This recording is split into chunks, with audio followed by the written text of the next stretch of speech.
Guys, তোমাদের দোস্তর খুব জ্বর, 102 জ্বর। মানে আমার ছোটু কেউ নেই বাড়িতে, ওর দাদাও বাড়িতে নেই।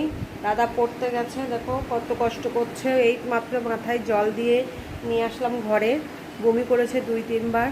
তারপরে দেখো এর মধ্যেই পার্লারের লোক এসেছে, বাড়িতে কেউ নেই, একে একা একা রেখে দিয়ে কী করে যাই বলো কাজ করতে।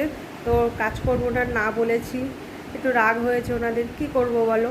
তারপর আমাদের তো বাড়িতে কেউ থেকেও তো নেই, উনি তো মেয়ে নিয়ে সবসময় ধ্যান জ্ঞান, ওনার সবসময় মেয়ে নিয়েই ব্যস্ত থাকে, মেয়ের ঘরের নাতিপুতি নিয়ে ওনার ব্যস্ত।